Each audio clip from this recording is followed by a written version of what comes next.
Pensiyani bank kartasiga oladigan pensionerlar bu ma'lumotni albatta bilib qo'yishi shart.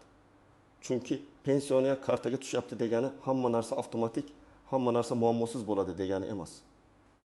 Ba'zi holatlarda pensioniya kechikishi, karta bloklanishi, pul yetishda komissiya yoki limit muammosi chiqishi, hatto pensioner o'zi bilmagan holda ortiqcha to'langan pulni qaytarishga majbur bo'lishi mumkin. Men bugun aynan shularni oddiy tilda tushuntirib beraman. Bu video pensiyasini kartaga olayotgan har bir kishi uchun, shuningdek ota-onasi, buvisi yoki bobosining pensiya ishlarini kuzatib yuradigan farzandlar uchun ham juda muhim. Videoni oxirigacha ko'ring. Chunki oxirida men sizga amalda nima qilish kerakligini, qayerga murojaat qilishni, qanday hujjatlarni tayyorlashni va qanday xatolardan saqlanishni birma-bir aytaman. Hozirning o'zida kanalga obuna bo'ling va videoga like bosing. Chunki bunday ma'lumotlar ko'pchilik pensionerlarning pulini, vaqtini va asabini asrab qoladi. Oldin ko'p pensionerlar pensiyani naqd shaklda, ya'ni mahalla yoki pochta orqali olardi. Belgilangan kunda mas'ul xodim kelardi. Pensioner imzo qo'yib pulini olardi. Bu tartibning o'ziga yarasha qulay tomoni bor edi. Pensioner pulni qo'liga olib qancha olganini darrov ko'radi. Lekin kamchiliklari ham ko'p edi. Masalan, pulni yetkazish kechikardi, navbat bo'lardi. Ba'zan pensioner uyda bo'lmasa, qayta kelish kerak bo'lardi. Yana bir muhim tomoni, naqd pulni uyda saqlash xavfsiz emas edi. Hozir esa pensiyani bank kartasiga o'tkazish kengaydi. Bu tartibning maqsadi pensiyani tezroq, shaffofroq va qulayroq yetkazishdir. Karta orqali pensioner istagan vaqtda bankomatdan pul yechishi, do'konda to'lov qilishi, kommunal to'lovlarni amalga oshirishi, farzandiga yoki boshqa yaqiniga pul o'tkazishi mumkin. Lekin men mutaxassis sifatida aytaman. Karta qulaylik beradi. Ammo kartadan foydalanish qoidalarini bilmagan pensioner uchun yangi muammolar ham paydo qiladi. Eng asosiy o'zgarish shundaki, endi pensiya puli sizning bank hisobingizga tushadi. Demak, mas'uliyatning bir qismi ham pensionerning o'ziga o'tadi. Kartani saqlash, PIN kodni hech kimga bermaslik, SMS xabarnomalarini kuzatish, bank ilovasidagi harakatlarni tekshirish, karta muddati tugashidan oldin yangilash. Pensiya tushmagan bo'lsa, qayerga murojaat qilishni bilish zarur bo'ladi. Ilgari faqat pulni qabul qilish kifoya bo'lgan bo'lsa, hozir karta va hisob bilan bog'liq tartiblarni ham tushunish kerak. Yana bir muhim jihat bor. Pensiya kartaga tushishi pensiya miqdori to'g'ri hisoblanganini avtomatik tasdiqlamaydi. Ayrim pensionerlar shunday o'ylaydi. Pul kartaga tushyapti, demak hammasi joyida. Aslida pensiya miqdori, ish staji, ish haqi, imtiyozlar, qayta hisoblashlar, qo'shimcha to'lovlar va qonunchilikdagi o'zgarishlarga bog'liq. Agar ma'lumotlarda xato bo'lsa, karta faqat xato hisoblangan summani qabul qiladi. Shuning uchun pensioner o'z pensiya miqdorini va unga asos bo'lgan ma'lumotlarni vaqti bilan tekshirtirib turishi kerak. Birinchi navbatda kimlar alohida e'tibor berish kerakligini aytaman. Pensiyasini bank kartasiga oladigan har bir pensioner e'tiborli bo'lishi kerak, lekin ayrim toifalar uchun bu yanada muhim. Masalan, yoshi katta, bankomatdan foydalanishni yaxshi bilmaydigan, SMS xabarlarini o'qimaydigan yoki kartasini farzandiga berib qo'ygan pensionerlar ko'proq xavf ostida bo'ldi. Chunki pul ertaga ko'proq ostida bo'ladi. Chunki uni kim yechdi, qachon yechdi, qayerda ishlatildi degan savollar tug'ilishi mumkin. Misol keltiraman. 72 yoshli pensioner oyiga 1.2 million so'm pensiya oladi. U kartasini nabirasiga berib, har oy pul tutsa olib kelasan deydi. Nabira bir oy 1.2 million so'mni olib keladi. Keyingi oy esa 1 million olib kelib, bankomatda pul kam edi deydi. Pensiyoner SMS'ni tekshirmaydi, bankka bormaydi. Shunchaki ishonadi. Bir necha oy o'tgach, kartadan do'kon to'lovlari, telefon uchun to'lovlar, pul o'tkazmalari qilinganini bilib qoladi. Bunday vaziyatda muammoni isbotlash qiyinlashadi, chunki karta va PIN kodni pensionerning o'zi bergan bo'ladi. Ikkinchi misol. Pensionerning kartasi muddati tugagan, lekin u buni sezmagan. Pensiya puli hisobga tushgan bo'lishi mumkin, ammo karta orqali pul yechib bo'lmaydi. Pensioner pensiyam tushmadi deb o'ylaydi. Aslida esa pul hisobda turadi, faqat kartani yangilash kerak bo'ladi. Shuning uchun kartaning old tomonida ko'rsatilgan amal qilish muddatini tekshirib turing. Agar muddat tugashiga bir oy qolgan bo'lsa, bankka borib yangi karta chiqarish masalasini hal qiling. Uchinchi misol. Pensioner boshqa viloyatga ko'chib ketgan, lekin pensiya organiga manzil o'zgarganini bildirmagan. Kartaga pensiya tushishda davom etadi, lekin ayrim tekshiruvlar, ma'lumotlarni yangilash, yashash joyi bo'yicha tasdiqlash kerak bo'lgan holatlarda muammo chiqishi mumkin. Ayniqsa nogironlik pensiyasi, boquvchisini yo'qotganlik pensiyasi yoki qo'shimcha ustamalar bo'yicha hujjatlar yangilanishi kerak bo'lsa. Eski manzil sabab xabarnoma yetib bormaydi. Natijada to'lov vaqtincha to'xtatilishi yoki kechikishi mumkin. Kimlar kamroq xavotir qilishi mumkin. Agar pensioner kartani o'zi ishlatsa, PIN kodini hech kimga bermasa, SMS xabarnomani kuzatsa, karta muddati va pensiya tushgan sanalarni tekshirib tursa, odatda katta muammo bo'lmaydi. Lekin baribir har oy kelgan summa oldingi oy bilan solishtirilishi kerak. Masalan, siz odatda 1.200.000 so'm olasiz. Bu oy 1.520.000 so'm tushdi. Buni balki shunaqa bo'lgandir deb o'tkazib yubormang.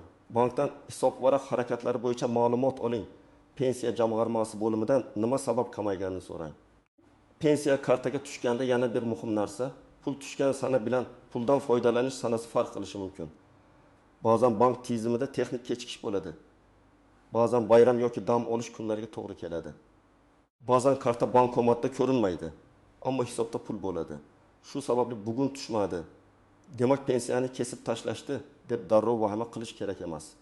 Avval bank orqali hisobingizga pul tushmaganini tekshiring. Agar bank pul kelmagan desa, keyin pensiya organiga murojaat qiling. Men pensionerlarga doim shuni tushuntiraman. Bank karta uchun javob beradi. Pensiya organi esa pensiyaning hisoblanishi va o'tkazilishi uchun javob beradi. Agar karta ishlamasa, bankka borasiz. Agar pensiya summasi noto'g'ri bo'lsa yoki umuman o'tkazilmagan bo'lsa, pensiya jamg'armasiga murojaat qilasiz.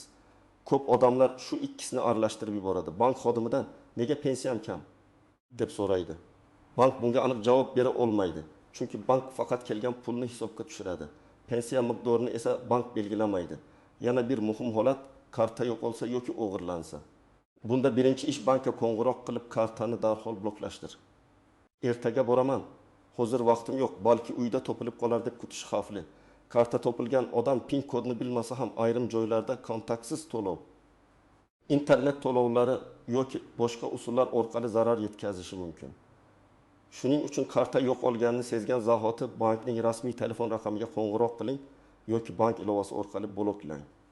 Keyin bankka borib yangi karta oling. Endi istisnolar, tuzoqlar va ko'pchilik bilmaydigan nozik jihatlarni tushuntiraman. Birinchi nozik jihat. Pensiya kartasiga tushgan pulni hech kim majburan boshqa odamga berishingizni talab qila olmaydi. Pensiya pensionerning shaxsiy daromadi hisoblanadi. Farzand, qarindosh, qo'shni yoki boshqa odam kartani menga berib qo'ying, men olib kelaman deyishi mumkin. Agar siz ishonadigan odam bo'lsa ham men tavsiya qilaman. Hech bo'lmaganda SMS xabarlar sizning telefoningizga kelsin, PIN kodni esa alohida yozib qo'ymang. Agar yordam kerak bo'lsa, bankka birga boring. Lekin kartani nazoratsiz topshirmang. Ikkinchi nozik jihat, qarzdorlik va undiruv masalasi. Ayrim pensionerlar aliment, kredit, kommunal qarz yoki sud qarori bo'yicha qarzdor bo'lishi mumkin. Bunday holatda hisob varaqqa tushgan mablag'dan qonun doirasida ushlab qolish bo'lishi ehtimoli bor. Lekin bu har doim ham butun pensiyani olib qo'yish mumkin degani emas. Agar kartangizdan kutilmagan ushlab qolish bo'lsa, bankdan hisob varaq bo'yicha ko'chirma oling. Ko'chirmada pul qayerga, qaysi hujjat asosida ketgani ko'rinadi. Keyin majburiy ijro byurosi yoki tegishli organ bilan aniqlashtiring. Uchinchi nozik jihat, ortiqcha to'langan pensiya. Ba'zan pensionerga ma'lum sabab bilan ortiqcha pul tushib qolishi mumkin. Masalan, nogironlik guruhi o'zgargan, lekin ma'lumot kech yangilangan yoki boquvchini yo'qotganlik pensiyasida o'qish haqida ma'lumot vaqtida taqdim etilmagan. Yoki pensioner ishga kirgan, lekin ayrim ustama yoki to'lovlar bo'yicha ma'lumot yetib bormagan. Keyin tekshiruvda ortiqcha to'lov aniqlansa, men kartaga tushgan pulni oldim, demak meniki deb o'ylash noto'g'ri. Ortiqcha to'langan summa qaytarilishi talab qilinishi mumkin. Masalan, talaba farzand boquvchisini yo'qotganlik pensiyasini oladi.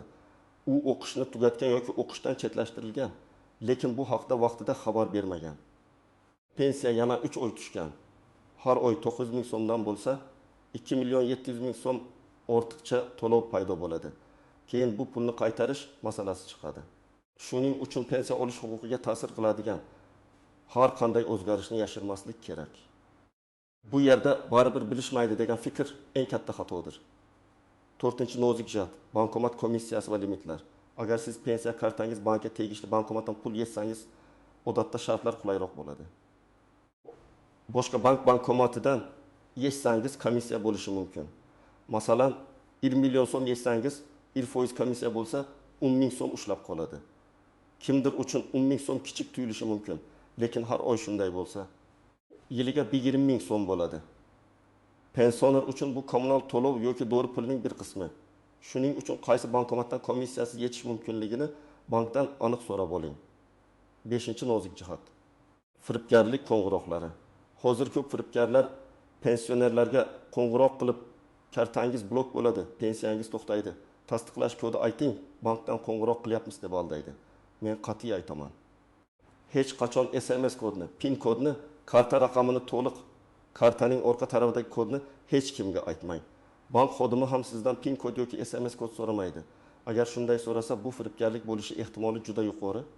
Qo'ng'iroqni tugating va bankning rasmiy raqamiga o'zingiz qayta qo'ng'iroq qiling.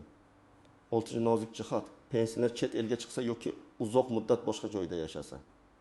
Bunday holatda pensiya to'lovlari bo'yicha alohida tartiblar va tasdiqlash talablari bo'lishi mumkin. Har bir vaziyat bir xil emas. Shuning uchun uzoq muddatga boshqa davlatga ketayotgan pensioner oldindan pensiya jamg'armasi bo'limiga murojaat qilib, o'z holati bo'yicha yozma tushuntirish olgani ma'qul. Kartaga tushaveradi-ku deb ketib qolish keyinchalik to'lov to'xtashi, hujjat so'ralishi yoki qayta tiklash jarayoni cho'zilishiga olib kelishi mumkin. 7-nozik jihat. Pensioner vafot etgandan keyin kartadan pul yechish. Bu juda jiddiy masala. Agar pensioner vafot etsa, uning nomiga tushgan pul va meros bilan bog'liq masalalar qonuniy tartibda hal qilinadi. Qarindoshlar kartada pul bor ekan deb PIN kod orqali yechib olsa, keyinchalik nizolar, qaytarish talablari yoki boshqa huquqiy muammolar paydo bo'lishi mumkin. Vafot holati bo'lsa, tegishli organlarga xabar berish, dafn puli, meros va qolgan mablag' bo'yicha qonuniy tartibni aniqlash kerak. Endi eng kerakli qismga o'tamiz. Pensioner amalda nima qilish kerak? Birinchi qadam, kartangiz va telefon raqamingiz nazoratini o'zingizda saqlang. Pensiya kartasiga ulangan telefon raqami faol bo'lsin. Agar raqamingiz o'zgarsa, bankka borib yangi raqamni ulating. Chunki SMS xabarlar eski raqamga ketaversa, siz hisobdagi harakatlarni ko'rmay qolasiz. Bu esa firibgarlik yoki noto'g'ri yechimlarni vaqtida sezmaslikka olib keladi. Ikkinchi qadam, har oy pensiya tushgan sanani va summani yozib boring. Oddiy daftar tuting. Masalan, yanvar 1 million 600 ming so'm, 5 sana, fevral 1 million 600 ming so'm, 6 sana deb qayd qiling. Agar bir oy summa kamayib qolsa yoki tushish sanasi juda kechiksa, darrov sababini tekshirish oson bo'ladi. Daftar ayniqsa telefon ilovasidan foydalanmaydigan pensionerlar uchun juda foydali. 3-qadam, bankdan vaqti bilan hisobvaraq ko'chirmasini oling. Agar siz karta pulini farzandingiz yoki boshqa odam orqali yettirsangiz, bu yanada zarur. Bank ko'chirmasida qaysi kuni qancha pul tushgani, qaysi kuni qancha yechilgani, qayerda to'lov qilingani ko'rinadi. Bu hujjat nizoli vaziyatlarda isbot sifatida ham kerak bo'lishi mumkin. Ko'chirma olish uchun pasport yoki ID karta bilan bankka murojaat qilasiz.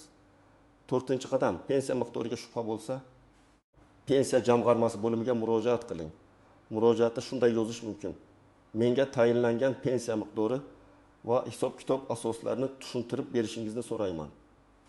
Oxirgi oyda pensiya summasi kamaygani yoki o'zgargani sababini yozma ravishda ma'lum qilishingizni so'rayman. Yozma murojaat qilsangiz javob ham rasmiy bo'ladi.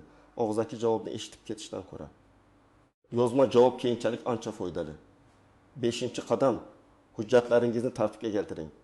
Pensionerda pasport yoki ID karta, pensiya guvohnomasi bo'lsa, bank kartasi, bank hisobvarag'i ma'lumotlari, mehnat daftarchasi yoki ish stajiga oid hujjatlar, nogironlik bo'yicha tibbiy hujjatlar, imtiyozga asos bo'ladigan hujjatlar saqlanishi kerak. Agar sizda eski ish joylaridan ma'lumotnomalar bo'lsa, ularni tashlab yubormang. Ba'zan pensiyani qayta hisoblashda aynan eski hujjat katta ahamiyatga ega bo'ladi. 6-qadam, karta muddati tugashidan oldin bankka boring.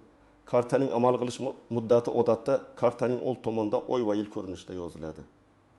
Masalan, 0826 yozilgan bo'lsa, karta 2026 yil avgust oyigacha amal qiladi. Muddat tugashiga yaqin bank yangi karta chiqaradi. Lekin ayrim hollarda pensionerning o'zi murojaat qilish kerak bo'ladi. Muddat tugagandan keyin bankomatdan pul yechishda muammo chiqishi mumkin. Shuning uchun oldindan harakat qiling. 7-qadam, pin kodni xavfsiz saqlang. Pin kodni kartaning ustiga yozmang. Qog'ozga yozib hamyoningizda olib yurmang. Telefon kontaktlariga karta kodi deb yozib qo'ymang.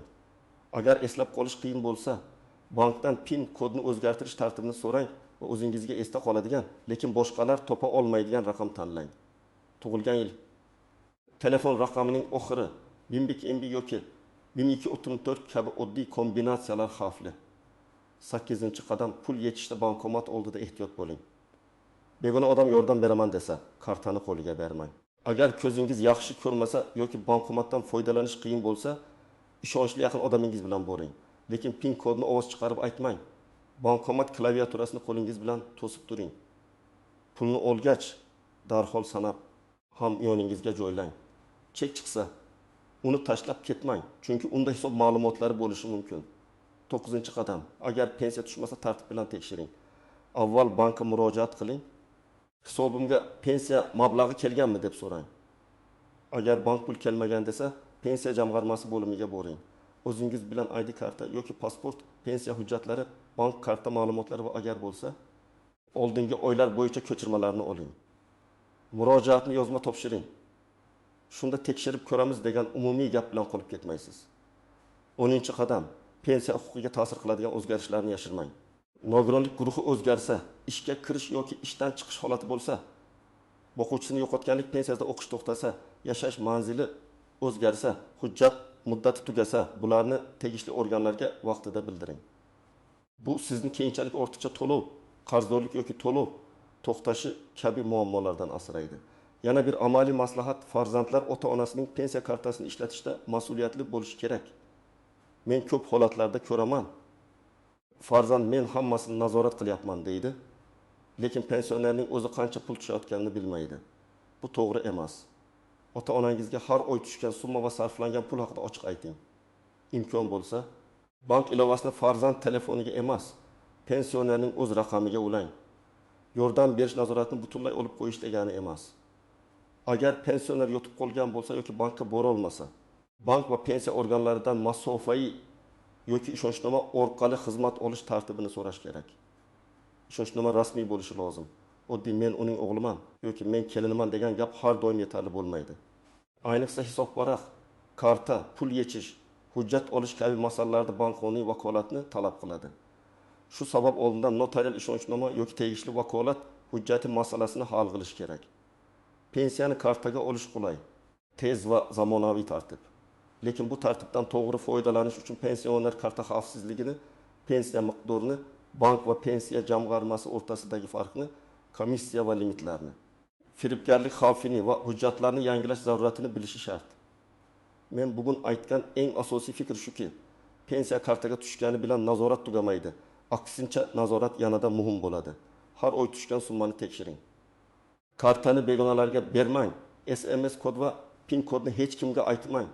Karta muddati tugashidan oldin bankka boring. Pensiya kamaygan yoki kechikkan bo'lsa yozma murojaat qiling. Agar sizning oilangizda pensioner bo'lsa, bu videodagi ma'lumotlarni unga tushuntirib bering. Chunki bitta oddiy xato bir necha oylik pensiya pulining yo'qolishiga yoki ortiqcha muammoga sabab bo'lishi mumkin. Siz pensiyani kartaga olasizmi yoki yaqinlaringiz oladimi? Kartaga pensiya tushishi bo'yicha sizda qanday muammo bo'lgan? Fikringizni izohlarda yozib qoldiring.